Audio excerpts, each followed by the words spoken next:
The replacement of water lines continues in Flint, Michigan, 5 years after thousands of children were exposed to high levels of lead in drinking water. The federal government declared a state of emergency in Flint back in 2016. But today, thousands of water lines still need to be replaced. The mayor says she hopes to have them all fixed by the end of the year.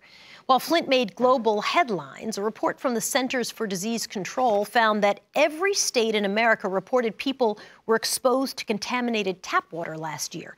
And what might be even more shocking, 1.6 million Americans don't even have access to basic water services. No shower, no toilet, no running water, including 40% of those who live on the Navajo Nation reservation, which spreads across New Mexico, Arizona, and Utah. Take a look. Out here in Navajo Mountain, people have lived too long without water, And so in essence, we cherish whatever water that we can get, and without it, we're pretty much doomed. George McGraw is the founder of Dig Deep. It's an organization that's fighting water poverty in the United States and around the world. George, it's so nice to have you. Thanks for talking with me. We often talk about people who lack clean drinking water in cities like Flint. Where else have you seen this as a massive problem? It's fascinating. When most Americans think about water poverty, they think of places like sub-Saharan Africa, maybe Latin America or Asia. But you said it, we have 1.6 million people right here in our own country that wake up every morning having to wonder where they're going to get enough clean water just to survive. It's crazy. I mean, really, if you think about it, right? 1.6 million people who don't have, in a country that has a whole heck of a lot of smartphones, there's a whole bunch of people who don't even have access to water. Is it a poverty issue, meaning it's just completely correlated to poverty, or is it something else? Well, it's interesting. We've been studying this issue with using census data, and what we've seen is a strong correlation, of course, with poverty, unemployment, but also with race. If you are African American or especially Native American in 2019, you are much less likely to have a tap or a toilet in your house. So like so many of these poverty issues in the U.S., all of these things like race and socioeconomics are all sort of entangled. So you guys are working on a hotspot study, and I think you're doing it with Michigan State University. What's the study? What are you trying to prove? What are you trying to find? So our work so far has been, as you mentioned, on the Navajo Nation, which is definitely ground zero for water poverty in the U.S. 40% of people without a tap or a toilet. And we're building community-based water systems there, providing hot and cold running water for the first time. But we know this is a problem around the country, from news reports, from local community-based organizations. So as you mentioned, we partnered with Michigan State University, the U.S. Water Alliance, some funders like the Robert Wood Johnson Foundation.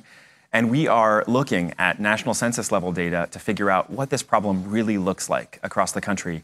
And I think more importantly than that, we're trying to figure out what it looks like in local contexts. So we're actually deploying researchers to 6 hotspots across the country, from California to the U.S.-Mexico border in Texas, to Appalachia, to Puerto Rico, to figure out in those specific places how people are coping with the lack of access to water and sanitation, and how we as Americans should be responding to end this problem for good in our lifetimes. How do you think about the solution? Because clearly it's not just bringing a well to someone, right? We're talking about policy issues, which means changing laws and changing, frankly, how people even think about people who don't have water. I mean, you said it. It's about changing the way people think first. I think we need to completely reimagine our relationship to water as a country. And that starts with recognizing that access to clean, hot and cold running water is a basic human right that Americans deserve just because they're human.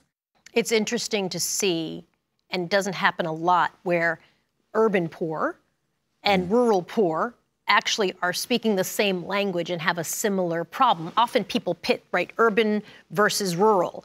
But in this case, there's a lot of shared, they share the same problem. Yeah, you're absolutely right.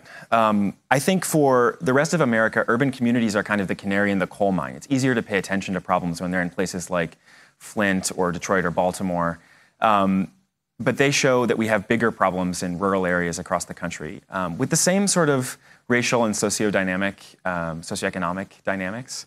This is a problem that doesn't just affect rural Americans. There are millions of Americans living in our cities who, might on paper have access to basic plumbing, but, for practical purposes don't have a working toilet or a working tap because their water's been shut off, their rates are too high, their water's contaminated, or simply their infrastructure in their city is failing. I mean, as a country, we're facing a over $1 trillion underinvestment in water and sanitation infrastructure, and that bill is coming due now. George McGraw, the video you shared about your trek through the Navajo Nation is remarkable. Thank you so much for sharing that with us. Really appreciate it. My pleasure. Thanks, Soledad.